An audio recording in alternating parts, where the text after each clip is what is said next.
ৰাজ্য চৰকাৰৰ বিভিন্ন বিভাগৰ অধীনত কৰ্মৰত নিয়মীয়া ঠিকাভিত্তিক কৰ্মচাৰী, শিক্ষক, টিউটৰ, আশা, অংগনবাড়ী, ৰন্ধনকৰ্মী সকলোৰে বাবে পুনৰ কেইবাটাও গুৰুত্বপূৰ্ণ খবৰ লৈ আহিছোঁ। শেহতীয়াভাৱে ৰাজ্য চৰকাৰৰ ফালৰ পৰা কেইবাটাও নতুন সিদ্ধান্ত লোৱা হৈছে।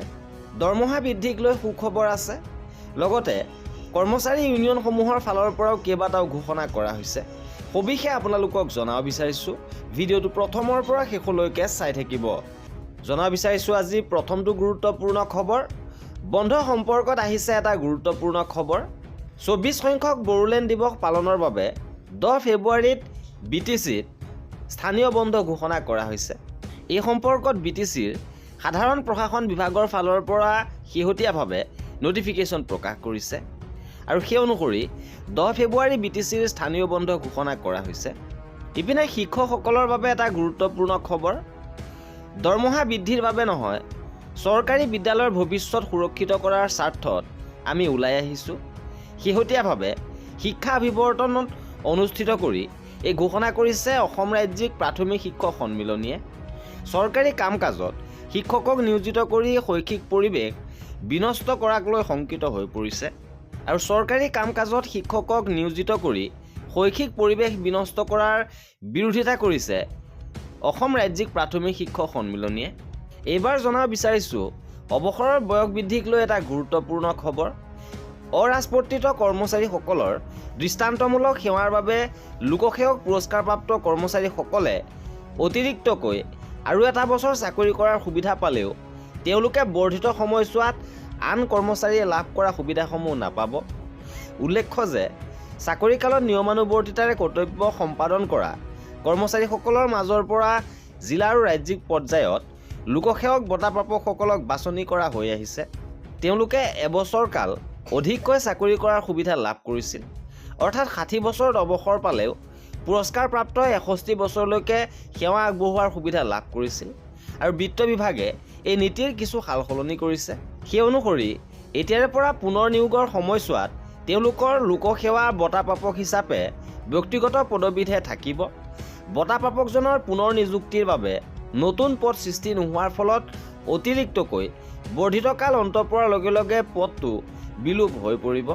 লগতে পুনৰ নিয়োগৰ সময়ছোৱাত লোকসেৱা বঁটাপ্ৰাপকসকলে দৰমহা বৃদ্ধি, বাৰ্ষিক বৃদ্ধি বা আন কোনো ধৰণৰ পদোন্নতিমূলক সুবিধাৰ পৰা বঞ্চিত হ'ব লাগিব। লগতে কোনো কাৰণতে লোকসেৱা বঁটাপ্ৰাপকসকলক পুনৰ নিয়োগ কৰাৰ বাবে সেৱাৰত কোনো কৰ্মচাৰীৰ পদোন্নতিত প্ৰভাৱিত হ'বলৈ দিয়া নহ'ব বুলি এই বিত্ত বিভাগৰ নিৰ্দেশনাত স্পষ্ট কৰি দিয়া হৈছে। এইবাৰ জনাব বিচাৰিছোঁ ৰাজ্যৰ কৰ্মচাৰীসকলৰ বাবে আন এটা ডাঙৰ খবৰ। অষ্টম দৰমহা আয়োগক লৈ ৰাজ্যিক কেবিনেটত ডাঙৰ সিদ্ধান্ত। মুখ্যমন্ত্ৰীয়ে কৰিলে সৰ্ববৃহৎ ঘোষণা। ৰাজ্য চৰকাৰে গঠন কৰা অষ্টম দৰমহা আয়োগক পূৰ্ণৰূপ প্ৰদান কৰিলে ৰাজ্যিক কেবিনেটে। অসম চৰকাৰৰ অৱসৰপ্ৰাপ্ত অতিৰিক্ত মুখ্য সচিব সুভাষ দাস হ'ব ৰাজ্য চৰকাৰৰ অষ্টম দৰমহা আয়োগৰ অধ্যক্ষ। গুৱাহাটী বিশ্ববিদ্যালয়ৰ অধ্যাপক ৰাতুল মহন্ত হ'ব অষ্টম দৰমহা আয়োগৰ সদস্য। তদুপৰি মুখ্যমন্ত্ৰীয়ে কয় যে অষ্টম দৰমহা আয়োগৰ সদস্য হ'ব ৰাজ্যৰ বিত্ত বিভাগ, পাৰ্চনেল বিভাগ আৰু ন্যায়িক বিভাগৰ আয়ুক্তসকল। আৰু অষ্টম দৰমহা আয়োগৰ কেবিনেটৰ অনুমোদনৰ পাছতে এতিয়া পূৰ্ণতা লাভ কৰিছে অষ্টম দৰমহা আয়োগে আৰু ক্ষীপ্ৰতাৰে ৰাজ্যৰ কৰ্মচাৰীসকলৰ দৰমহা সংক্ৰান্তীয় কাম কাজ আৰম্ভ কৰিব এই আয়োগখনে।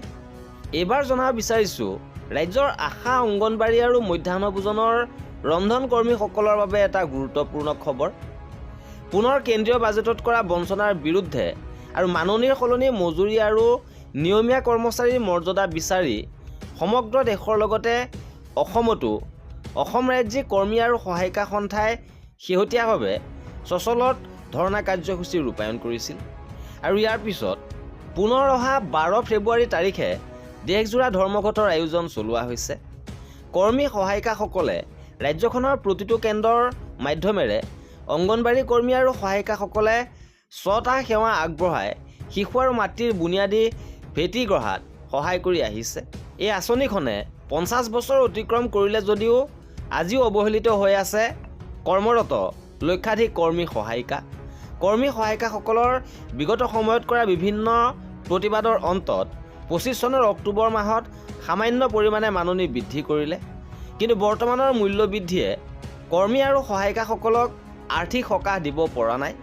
আৰু ইয়াৰ পৰিপ্ৰেক্ষিতত পুনৰ 12 ফেব্ৰুৱাৰী তাৰিখে প্ৰতিবাদী কাৰ্যসূচী চলোৱাৰ সিদ্ধান্ত লোৱা হৈছে। আৰু এয়াই আছিল আমাৰ আজিৰ ভিডিঅ'টোত। কৰ্মচাৰীসকলৰ সকলো খবৰ পাই থাকিবৰ বাবে আমাৰ চেনেলটো ছাবস্ক্ৰাইব কৰি ৰাখিব। ভিডিঅ'টো শেষৰলৈকে চোৱাৰ বাবে বহুত ধন্যবাদ।